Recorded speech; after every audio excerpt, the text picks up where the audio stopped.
Mari kita sekarang fokus kepada renungan hari ini. Buka di Yakobus pasal 3, kasih judul lidah orang Kristen. Tahu nggak perkataan kita itu mengandung kuasa. Hidup mati dikuasai lidah. Karena itu hari ini saya mau jamah topik ini. Karena ini penting sekali, banyak di antara kita kebobolan. Lidah orang Kristen.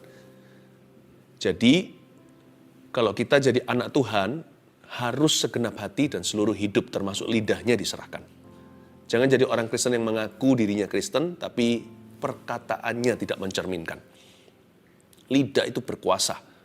Yakobus pasal 3, judul di Alkitab Indonesia kita, dosa karena lidah. Jadi nggak main-main, lidah bisa menyeret kita ke dalam dosa. Yakobus 3 ayat 1, saudara-saudaraku, janganlah banyak orang di antara kamu mau menjadi guru. Sebab kita tahu bahwa sebagai guru kita akan dihakimi menurut ukuran yang lebih berat. Sebab kita semua bersalah dalam banyak hal. Barang siapa tidak bersalah dalam perkataannya, ia adalah orang sempurna yang dapat juga mengendalikan seluruh tubuhnya. Ayat 1 bukan berarti Tuhan menentang profesi guru atau kita tidak boleh ke situ. Banyak di antara pendengar saat teduh, di antara jemaat yang Tuhan kasihi ini, banyak yang berprofesi sebagai guru.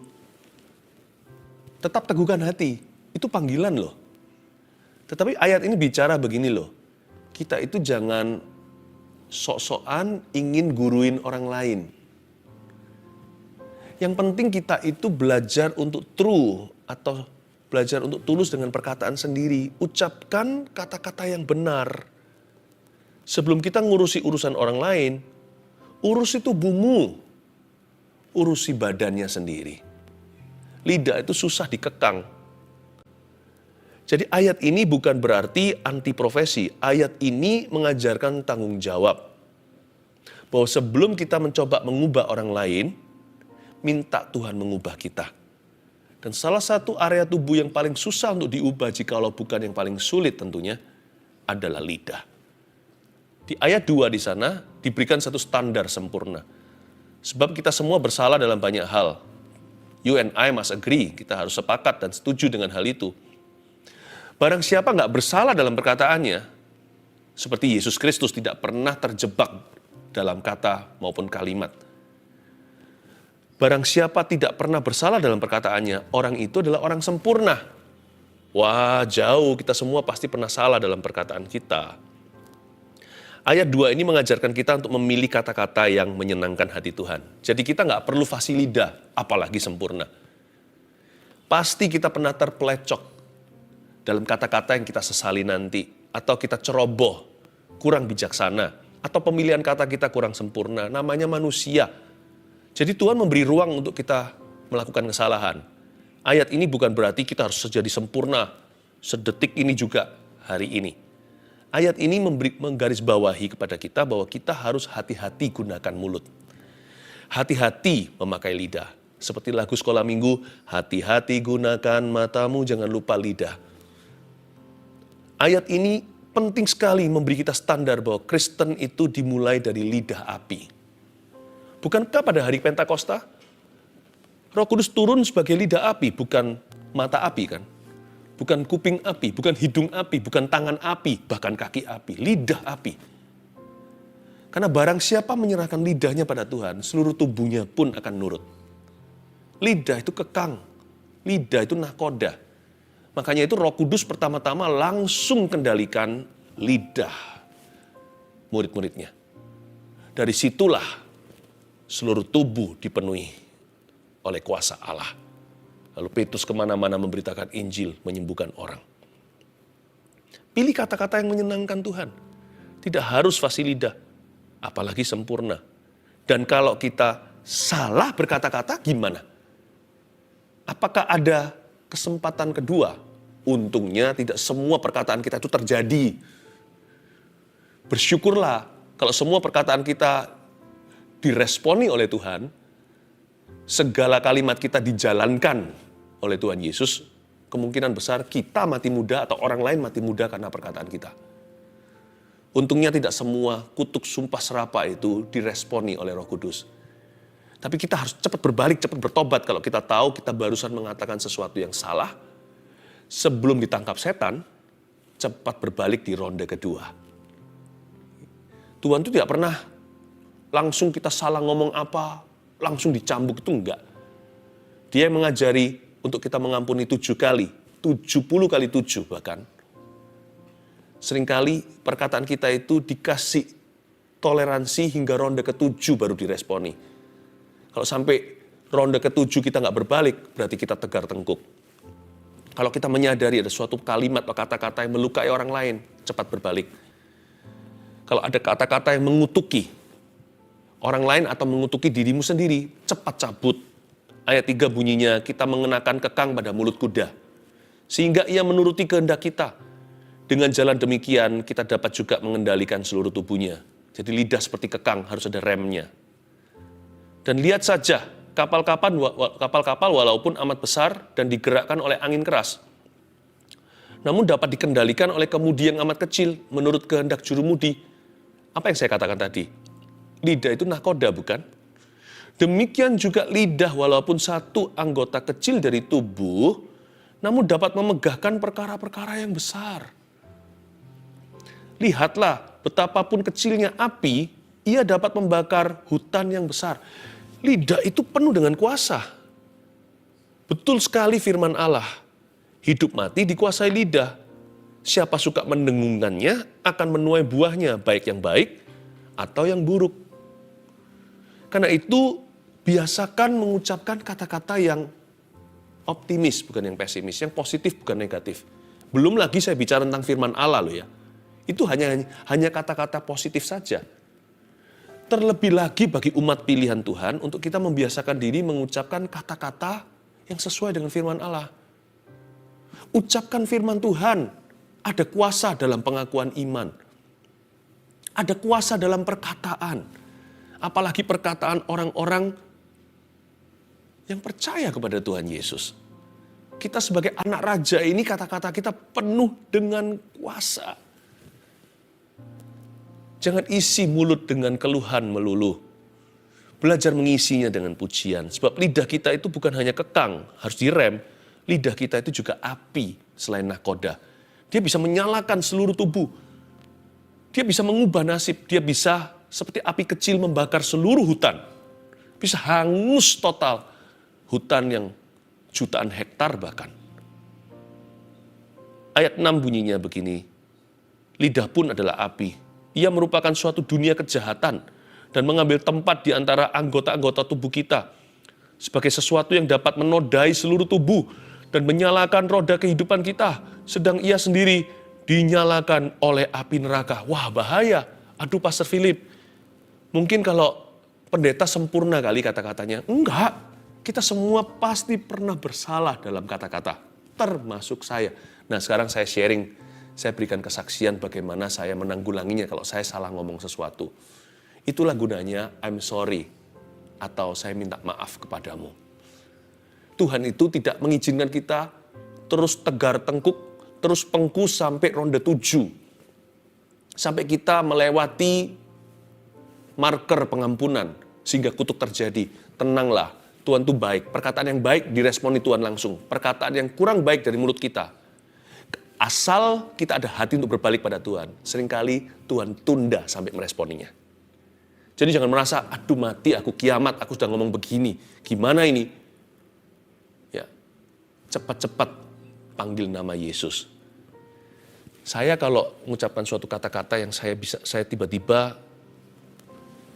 sadar, tiba-tiba tertemplak oleh Roh Kudus, atau nyala alarm rohaninya, waduh, ini bisa ditangkap mentah-mentah sama setan.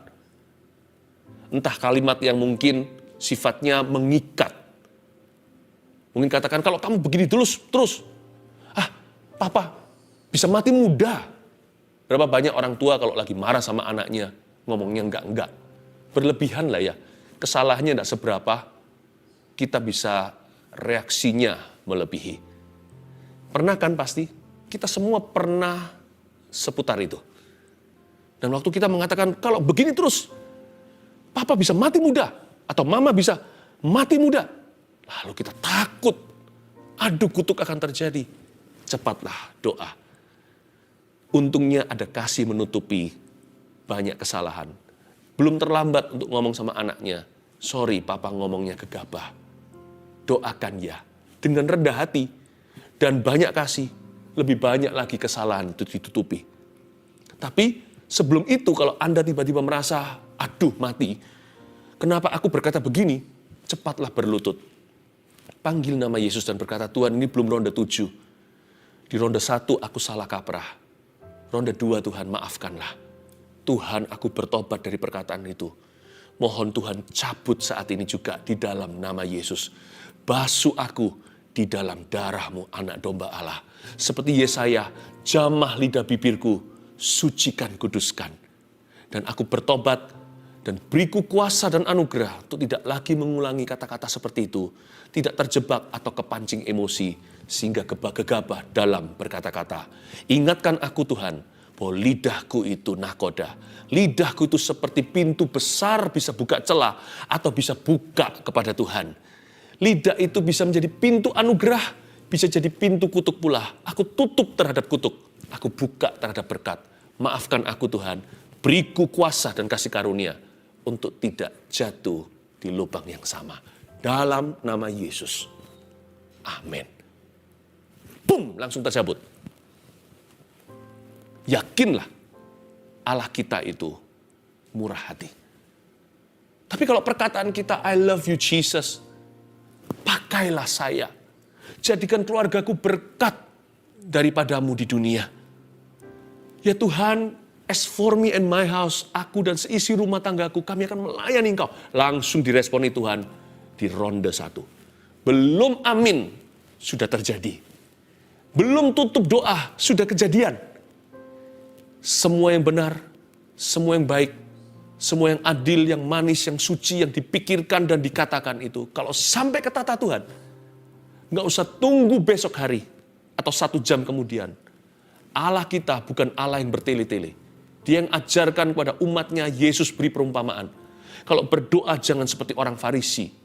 Dikira dengan panjangnya akan didengarkan. Karena Tuhan tahu apa yang kau butuhkan. Perkataan yang baik dan sempurna datang dari Bapa ketika kita ucapkan belum sampai tutup doa. Tuhan sudah ada di hadapan kita. Dan menggenapi rencananya.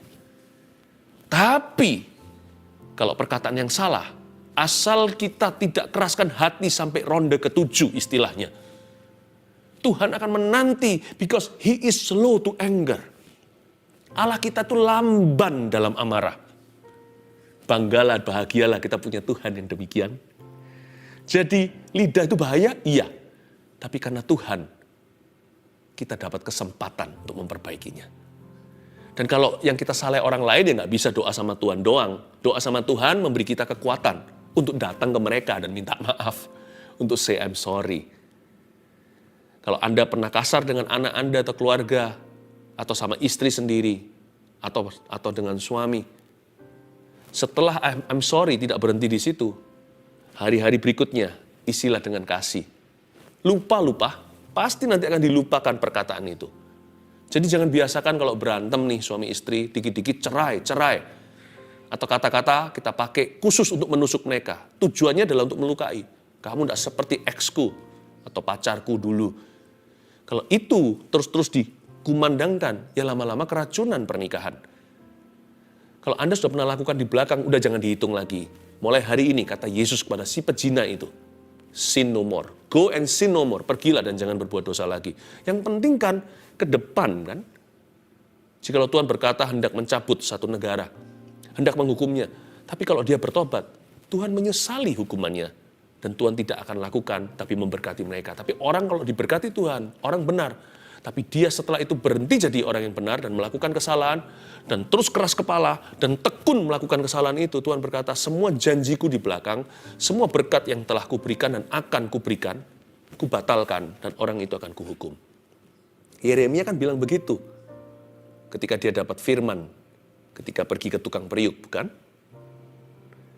Jadi yang penting itu sekarang itu masa depan. Jalan ke depan itu loh, berhenti lihat ke belakang. Kalau dulu sering katakan cerai, jangan lagi ya. Dulu sering banding-bandingkan pasangannya dengan orang lain. Stop itu. Dengan banyak kasih nanti akan tertutup.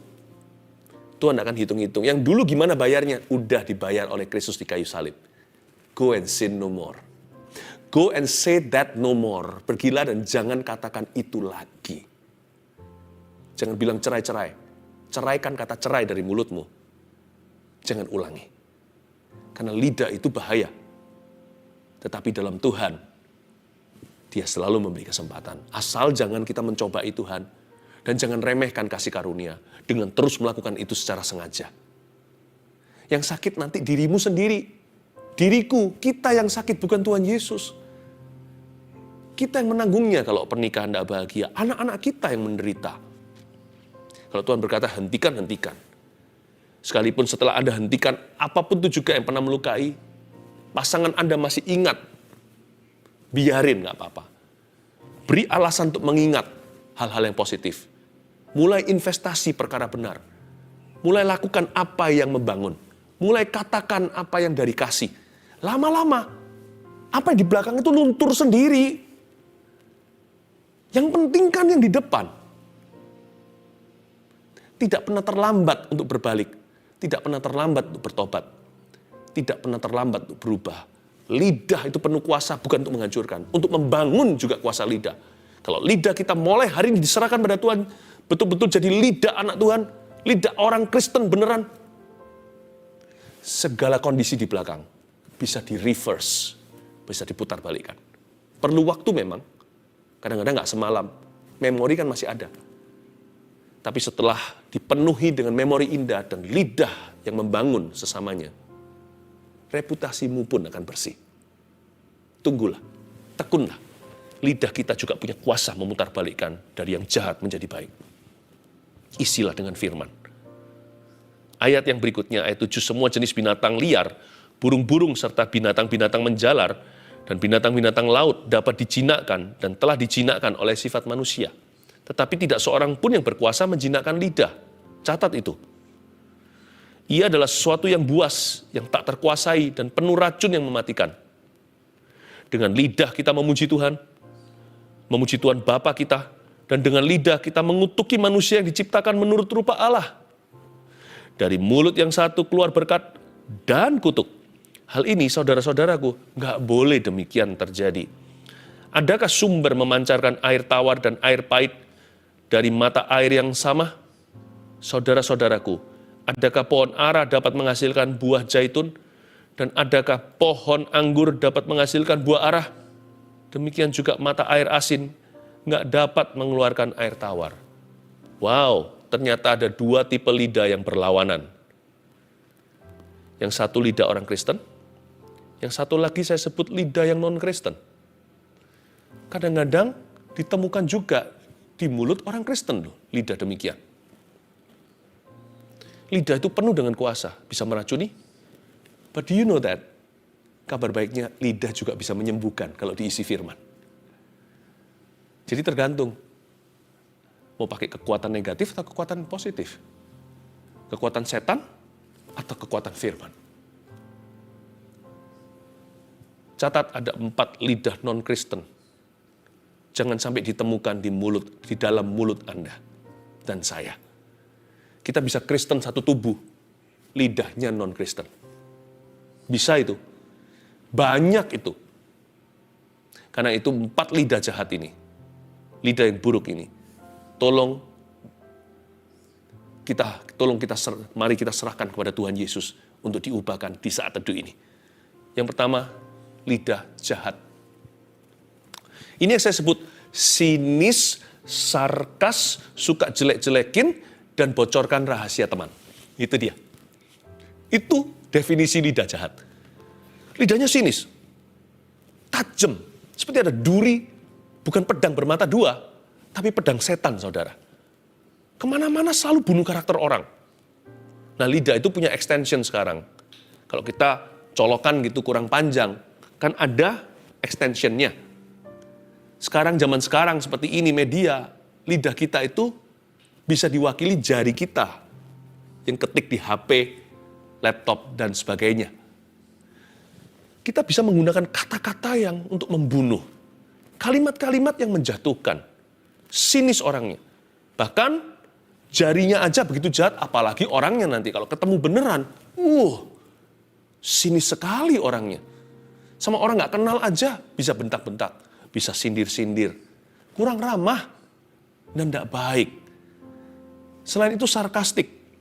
Lidah yang sifatnya suka sinis itu kan langsung, kalau sarkastik itu kan muter dulu.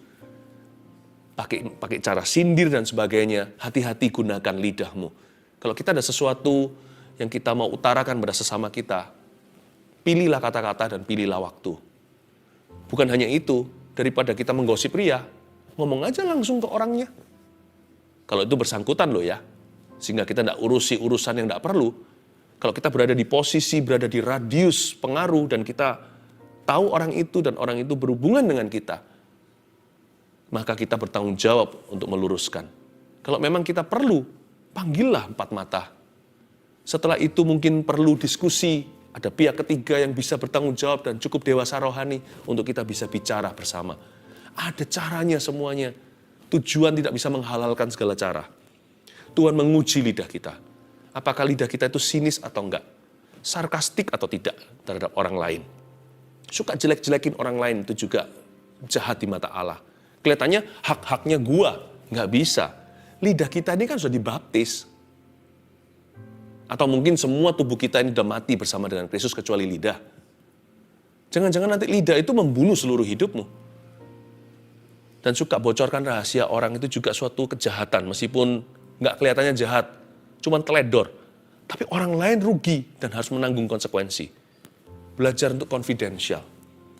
Apa yang Anda katakan, kalau orang lain share sesuatu dengan Anda, kalau itu sangat-sangat penting untuk dijaga, jagalah. Tapi saya juga nggak mau. Saya juga nggak mau disumpah di depan. Paham maksudnya? Kadang-kadang ada orang ngomong sama saya begini, Pastor Philip, saya beritahu sesuatu tapi jangan beritahu orang lain. Saya nggak mau langsung tanda tangan. Itu kan kayak notarisan. Itu kan saya diikat janji. Saya bilang tunggu dulu. Kalau you mau beritahu sesuatu pada saya, Anda harus percaya bahwa saya cukup dewasa untuk bisa handle informasi ini dan berhikmat untuk menentukan apa yang harus kulakukan dengan info yang diberikan. Kalau enggak, please jangan beritahu aku. Saya enggak apa-apa kok, saya ini enggak kepo orangnya. Karena Tuhan tidak suruh saya untuk gurui semua orang. Tuhan suruh saya cukup berkata yang benar. Tuhan suruh saya urusi hidup saya. Dan kalau Anda butuh pertolongan, saya dengan rela hati, senang hati untuk mengurusi Anda. Kalau itu bisa membantumu.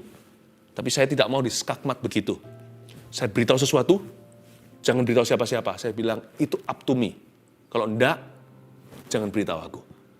Oh ya sudah. Lalu dia beritahu saya, oh iya. Saya rasa nggak bisa. Anda harus beritahu sama mama soal ini. Nah, saya akan arahkan. Kadang-kadang enggak, waduh iya, yang ini nggak boleh beritahu siapa. Ayo kita doa. Ya. Kadang-kadang kita yang harus menentukan. Tapi jangan sampai begini loh. Kita tahu bahwa orang itu percayakan dirinya, lalu kita bocorkan dengan beria-ria. Kita jadikan itu informasi yang kita jual ke kanan kiri. Don't do that. Waktu kita lakukan itu di mata Tuhan, Anda dan saya orang jahat. Lidah kotor yang nomor 2. Ini juga harus dibuang dari mulut kita. Minta Tuhan basuh dengan darah. Lidah kotor itu pornografi di lidah bibir kita. Suka ngomongin jorok-jorok. Seks. Termasuk begini ya. Termasuk lidah pancingan. Contohnya kalau di tempat kerja nih. Suami istri di rumah mungkin ada cekcok gimana. Teman tapi mesra. Sampai di tempat kerjanya ceritain sama lawan jenisnya. Teman dekat katanya, tapi ceritakan istrinya. Atau sebaliknya, suaminya. Jangan lakukan itu. Itu lidah yang kotor di mata Tuhan.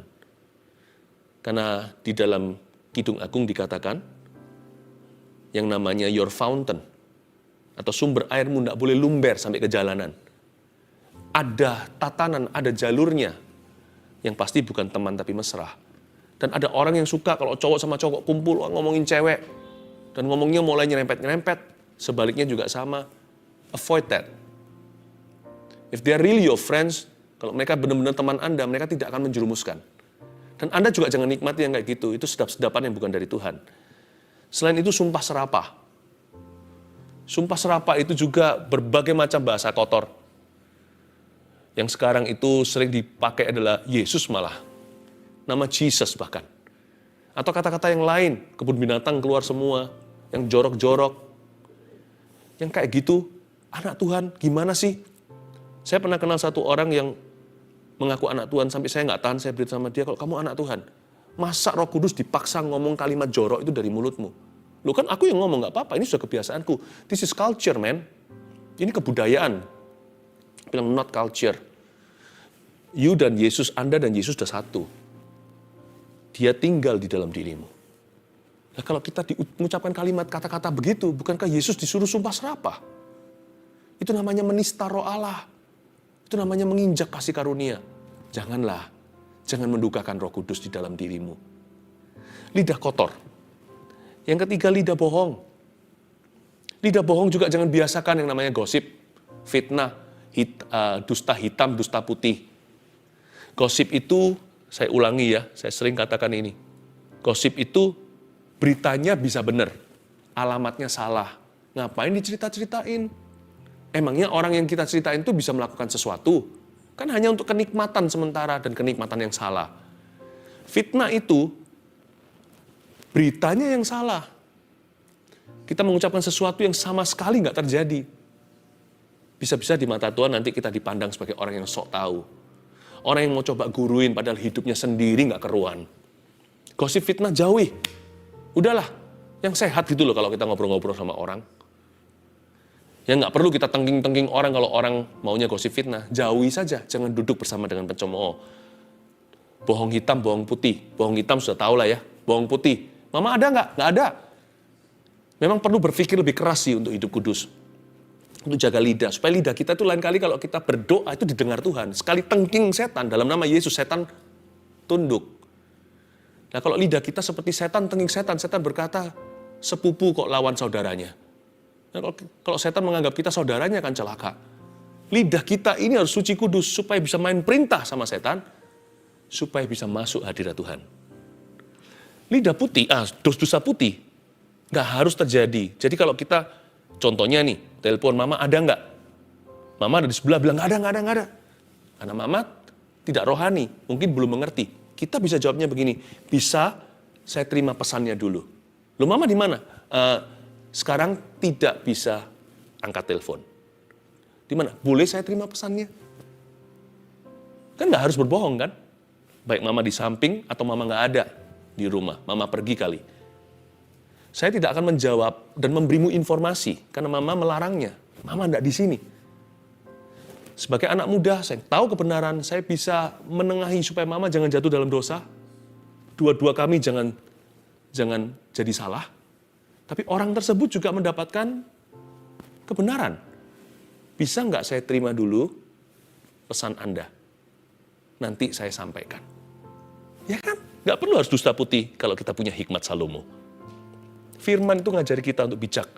Lebih bijak dari profesor dan guru-guru kita. Terakhir lidah sombong. Lidah sombong ini yang nggak memuji Tuhan, ngomong tentang dirinya melulu. Karena itu jangan pernah basa-basi kalau bertanya, how are you? Apa kabar ya? Jangan sampai kita berkata, apa kabar? Lalu orang yang baru ngomong sepatah, kita cerita tentang diri kita. Lidah kita bisa membuat kita lebih rendah hati, lidah bisa memancing kita lebih sombong. Kalau kita lebih banyak ngomong tentang orang lain, mendengarkan, lama-lama kita sendiri jadi merendah di depan Tuhan dan semakin diberkati. Oke? Lidah orang Kristen harus minus 4 ini. Apa? Lidah jahat, lidah kotor, lidah bohong, lidah sombong. Hidup mati dikuasai lidah, ada kuasa dalam perkataan kita. Mari kita putar balik nasib tahun ini dengan mengucapkan firman Tuhan. Haleluya.